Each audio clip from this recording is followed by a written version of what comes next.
Hello all, welcome to Shri Samayal. ஒரே தோசை மாவில் யம்மியாக 4 type of dosa எப்படி பண்ணலான்னு பார்க்கலாம். நீங்கள் இன்னும் இந்த சேனலை சப்ஸ்கிரைப் பண்ணுறேன்னா சப்ஸ்கிரைப் பண்ணிக்கோங்க. பக்கத்தில் இருக்கிற பெல் ஐக்கானையும் ப்ரெஸ் பண்ணிக்கோங்க. இந்த லிஸ்ட்டில் முதல்ல ஆனியன் ஊத்தப்பம். இதுக்கு ஒரு பவுலில் 2 பெரிய வெங்காயத்தை ஃபைனாக சாப் பண்ணி எடுத்துக்கலாம். எவ்வளோ ஃபைனாக கட் பண்ண முடியுமோ அந்த மாதிரி கட் பண்ணி எடுத்துக்கலாம். 1/4 டீஸ்பூன் உப்பு, 1/2 டீஸ்பூன் காரப்பொடி. இது ரெண்டுத்தையும் அந்த வெங்காயத்தோடு சேர்த்து மிக்ஸ் பண்ணிடலாம். நான் இன்றைக்கி 2 வெங்காயம் கட் பண்ணியிருக்கேன். உங்களுக்கு எவ்வளோ தோசை வேணுமோ அதுக்கேற்ற மாதிரி இந்த குவான்டிட்டியை அட்ஜஸ்ட் பண்ணி போட்டுக்கலாம். இந்த மாதிரி மிக்ஸ் பண்ணிவிட்டு ரொம்ப நேரம் வைக்க வேண்டாம். முடிஞ்ச வரைக்கும் சீக்கிரமாக யூஸ் பண்ண பார்க்கலாம். தோசைக்கல் ஃபுல் ஹீட் ஆனப்புறம் லோ ஃப்ளேமுக்கு சேஞ்ச் பண்ணிடலாம். இப்போ தோசை மாவு எடுத்து ரொம்ப மெல்லிசாக இல்லாமல் கொஞ்சம் திக்கான ஊத்தப்பமாக ஊற்றிக்கலாம். ஆனியன்லாம் போட்டு முடிக்கிற வரைக்கும் ஃப்ளேம் லோலேயே வச்சுக்கலாம். தோசை மாவாக இருக்கும் போதே நம்ம சைடில் மிக்ஸ் பண்ணி வச்ச வெங்காயத்தை இது மேலே தூவிடலாம். உங்களுக்கு இந்த தோசை கொஞ்சம் ஸ்பைஸியாக வேணுமா இருந்தால் வெங்காயத்தில் கலந்த காரப்பொடியை கொஞ்சம் அதிகமாக போட்டுக்கலாம். இப்போ எல்லா இடத்துலையும் இருக்கிற மாதிரி வெங்காயத்தை போட்டுடலாம். இப்போ அதுக்கு மேலேயே கொஞ்சமாக தோசை மிளகா பொடியும் ஸ்ப்ரிங்கிள் பண்ணிடலாம். இந்த மாதிரி பண்ணும்போது ஆனியன் ஊத்தப்பமுக்கு சூப்பரான டேஸ்ட் கொடுக்கும். சைட் டிஷ் கூட தேவை இருக்காது, இது அப்படியே சாப்பிட்லாம். இந்த மாதிரி தூவிட்டு ஃப்ளேமை ஹைக்கு மாற்றிடலாம். இப்போ இந்த தோசைக்கு தேவையான எண்ணெய். இந்த மாதிரி தோசை கரண்டியாலேயே தோசை மாவில் போட்ட வெங்காயம், தோசை பொடி எல்லாத்தையும் இந்த மாதிரி ப்ரெஸ் பண்ணி விட்டுக்கலாம். இதை நம்ம 2 சைடும் ரோஸ்ட் பண்ண போகிறோம். அதனால் திருப்பி போடும்போது வெளியில் ரொம்ப வராமல் இருக்கும். இதை ஒரு லிட்டால் க்ளோஸ் பண்ணி 1 நிமிஷம் வச்சிடலாம்.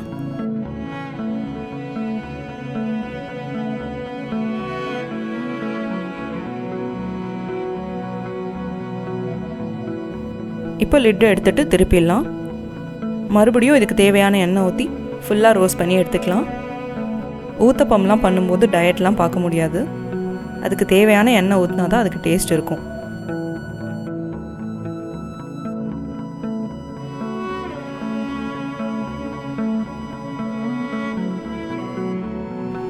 இப்போ ஆனியனும் ரோஸ்ட் ஆன அப்புறம் தோசைக்கல்லேருந்து எடுத்துடலாம். இதை அப்படியே கல்லுலேருந்து எடுத்து சுட சுட சர்வ் பண்ணிடலாம். ஆனியன் ஊத்தப்பம் செம்ம சூப்பராக இருக்கும்.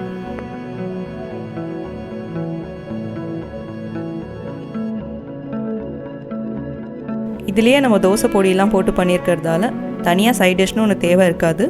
இன்கேஸ் வேணுமா இருந்தால் ரொம்ப காரம் இல்லாமல் மைல்டாக ஒரு சட்னி அரைச்சி இது கூட சாப்பிட்லாம்.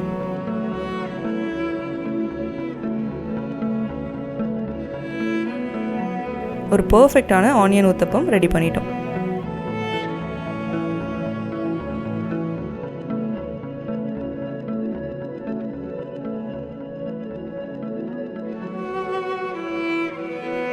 அடுத்து இந்த லிஸ்ட்டில் கார தோசை.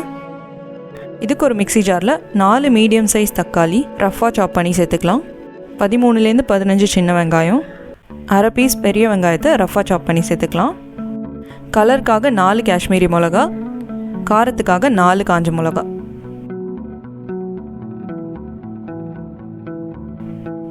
அஞ்சு பூண்டு பல், நெல்லிக்காய் அளவுக்கு புளி, 1/2 டீஸ்பூன் கல்லுப்பும் சேர்த்து ஒரு பேஸ்ட்டாக அரைச்சி எடுத்துக்கலாம்.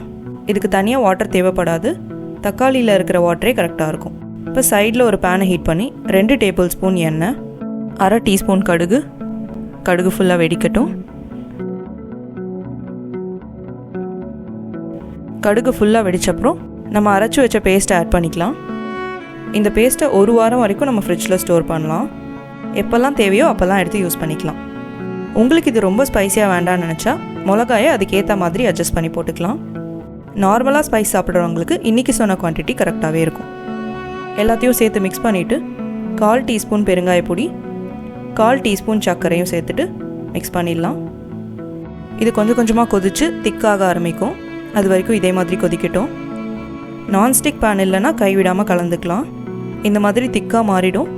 நம்ம ஊற்றின ஆயிலெலாம் சைடில் லைட்டாக வெளில வரும். இந்த ஸ்டேஜில் ஸ்டவ் ஆஃப் பண்ணிடலாம். இதை நம்ம உடனேவும் யூஸ் பண்ணிக்கலாம், இல்லை வேணும்னா ஃப்ரிட்ஜில் ஸ்டோர் பண்ணி எப்போ தேவையோ அப்போ எடுத்து யூஸ் பண்ணிக்கலாம். இப்போ தோசைக்கல் ஃபுல்லாக ஹீட் ஆனப்புறம் ஃப்ளேமை லோக்கு சேஞ்ச் பண்ணிவிட்டு ஊத்தப்பம் மாதிரி இல்லாமல் மெல்லிசான தோசையாக வைக்கலாம். இந்த தோசைக்கு தேவையான எண்ணெய் ஊற்றி ரோஸ்ட் பண்ணிக்கலாம். எண்ணெய் ஊற்றிட்டு ஃப்ளேமை ஹைக்கு சேஞ்ச் பண்ணிடலாம். தோசை 3/4 லெவலுக்கு ஒரு சைடு ரோஸ்ட் ஆகட்டும்.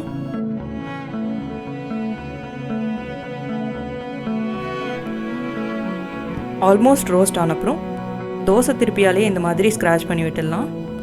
எக்ஸஸ் மாவு ஏதாவது இருந்தாலும் இதில் வந்துடும். இப்போ ஃப்ளேமை லைட்டாக லோக்கு சேஞ்ச் பண்ணிவிட்டு நம்ம சைடில் பண்ணி வச்ச மிக்ஸை இதில் ஸ்ப்ரெட் பண்ணிடலாம்.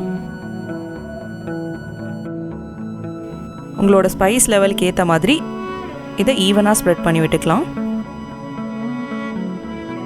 மைசூர் மசால் தோசையும் இதே மாதிரி தான் பண்ணுவோம். இதே பேஸ்ட்டை ஃபுல்லாக ஸ்ப்ரெட் பண்ணி விட்டுட்டு நடுவில் மசாலா வச்சு க்ளோஸ் பண்ணுவோம். பட் இன்றைக்கி நம்ம பண்ணுறது கார தோசை.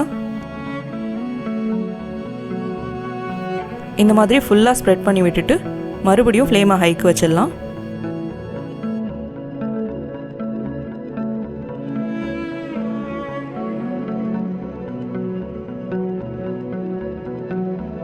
தோசை கல்லுலேருந்து தோசையை எடுக்கிறதுக்கு கொஞ்சம் முன்னாடி அதுக்கு தேவையான நெய் ஊற்றிக்கலாம். இந்த மாதிரி பண்ணும்போது இந்த தோசைக்கு ஒரு சூப்பரான டேஸ்ட் கொடுக்கும். நெய் ஊற்றிட்டு இதை அப்படியே ஃபோல்ட் பண்ணி எடுத்துடலாம்.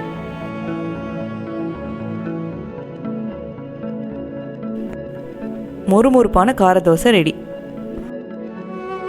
அந்த பேஸ்ட்டை நம்ம பண்ணி ஃப்ரிட்ஜில் வச்சுட்டா எப்போல்லாம் தோசை தேவையோ அப்போல்லாம் இந்த மாதிரி பண்ணிக்கலாம்.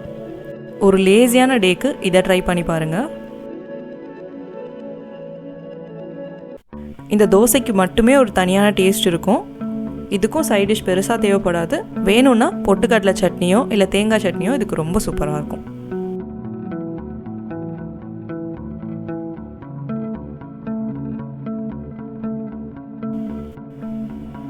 மூணாவதாக நம்ம பார்க்க போகிறது கேஷ்யூ தோசை. ஒரு தட்கா பேனை ஹீட் பண்ணி 1 டீஸ்பூன் நெய் ஊற்றிக்கலாம். நெய் ஃபுல்லாக உருகட்டும். நெய் உருகினப்புறம் 3/4 கப் உடச்ச முந்திரி. நான் இன்றைக்கி 2 தோசை பண்ணுற அளவுக்கு தான் முந்திரி எடுத்திருக்கேன். உங்களுக்கு எவ்வளோ தோசை வேணுமோ அதுக்கேற்ற அளவுக்கு முந்திரியை வறுத்து எடுத்துக்கலாம். ஃப்ளேமை லோ டு மீடியம்லேயே வச்சு வறுக்கலாம். அப்போ தான் ஒரே மாதிரி உள்ளேயும் ரோஸ்ட் ஆகும். ரொம்ப கலர் மாறாமல் இந்த மாதிரி வறுத்துட்டு 1/4 டீஸ்பூன் உப்பு, 1/2 டீஸ்பூன் காரப்பொடியும் சேர்த்துக்கலாம். எல்லாத்தையும் சேர்த்து ஃபுல்லாக மிக்ஸ் பண்ணிவிட்டு ஸ்டவ் ஆஃப் பண்ணிடலாம். முந்திரியை உடனே யூஸ் பண்ணால் அந்த மொறுமொறுப்பு இருக்காது. இது கொஞ்சம் ஆறுனப்புறம் எடுத்து யூஸ் பண்ணிக்கலாம். தோசைக்கல் ஃபுல்லாக சூடானப்புறம் ஃப்ளேமை லோக்கு சேஞ்ச் பண்ணிடலாம். இதையும் கொஞ்சம் திக்காக ஊத்தப்பம் சைஸ்க்கு ஊற்ற போகிறோம்.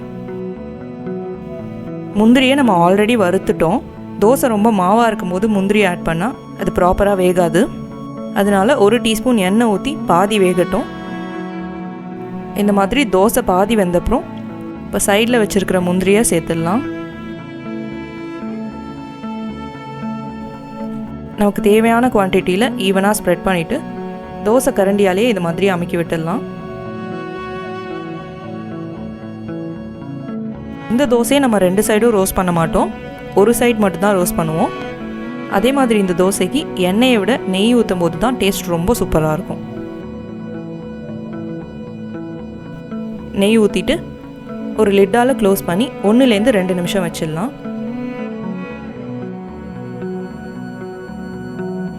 இப்போ மாவெல்லாம் இல்லாமல் சூப்பராக வெந்திருக்கு. இதை அப்படியே எடுத்து சுட சுட சர்வ் பண்ணிடலாம்.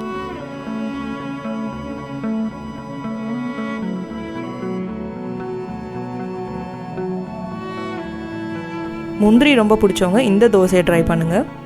டேஸ்ட் அப்படி இருக்கும். இதுக்கு சைட் டிஷ்ஷாக சட்னி ஏதாவது இருந்தால் ரொம்ப சூப்பராக இருக்கும். அதுவும் கொஞ்சம் ஸ்பைசியாக இருந்தால் இன்னும் சூப்பராக இருக்கும். அவ்வளோதான், சூப்பரான கேஷ்யூ தோசை ரெடி. அடுத்து இந்த லிஸ்ட்டில் பீட்சா தோசை. இதுக்கு ஒரு பவுல் எடுத்து ஒரு பெரிய வெங்காயத்தை ஃபைனாக சாப் பண்ணி சேர்த்துக்கலாம். ஒரு தக்காளியை ஃபைனாக சாப் பண்ணி சேர்த்துக்கலாம். ஒரு குடமிளகாயை இதே மாதிரி சின்ன சின்னதாக கட் பண்ணி சேர்த்துடலாம். 1/2 டீஸ்பூன் உப்பு, 1/4 டீஸ்பூன் மிளகுத்தூள்,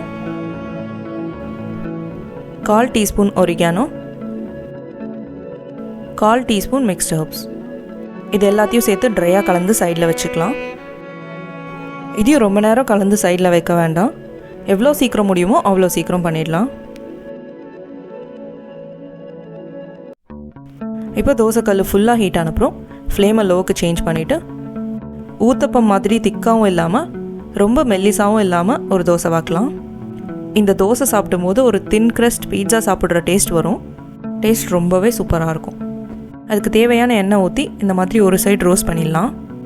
ஃப்ளேமை ஹைக்கு சேஞ்ச் பண்ணி ஒரு சைடு முருகிற வரைக்கும் வெயிட் பண்ணலாம்.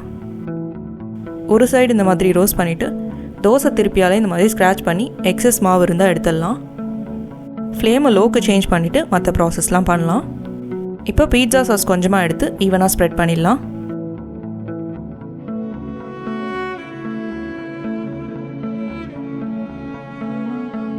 நம்ம சைடில் மிக்ஸ் பண்ணி வச்ச காயெல்லாம் இதில் ஸ்ப்ரிங்கிள் பண்ணி விட்டுடலாம். இந்த மாதிரி ஸ்ப்ரெட் பண்ணிவிட்டு தோசை திருப்பியால் அதை அமுக்கி விட்டுடலாம்.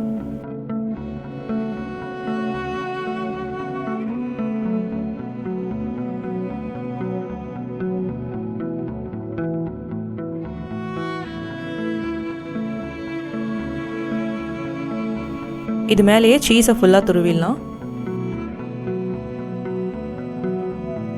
இந்த மாதிரி சீஸ்லாம் போட்டு சாப்பிடும்போது ஆக்சுவல் பீட்சா டேஸ்ட் வரும். சீஸ் எல்லாத்தையும் துருவிட்டு ஃப்ளேமை ஹைக்கு மாற்றிடலாம்.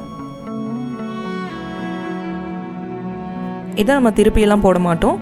அதனால் லிட்டால் க்ளோஸ் பண்ணி 1-2 நிமிஷம் ரோஸ்ட் பண்ணிடலாம். நம்ம போட்டிருந்த சீஸ் எல்லாம் உருகி ஒரு பீட்சா கன்சிஸ்டன்சி வந்துடும். இப்போ தோசைக்கல்லேருந்து வெளியில் எடுத்து சர்வ் பண்ணிடலாம். அவ்வளோதான், பீட்சா தோசை ரெடி. இன்றைக்கி சொன்ன 4 தோசையில் உங்களுக்கு எந்த தோசை ரொம்ப பிடிச்சிருந்ததுன்னு கமெண்ட்டில் சொல்லுங்கள். உங்களுக்கு இந்த சேனல் பிடிச்சிருந்தா please do like, share and subscribe. பக்கத்தில் இருக்கிற பெல் ஐக்கானை மறக்காமல் ப்ரெஸ் பண்ணிக்கோங்க. தேங்க்யூ.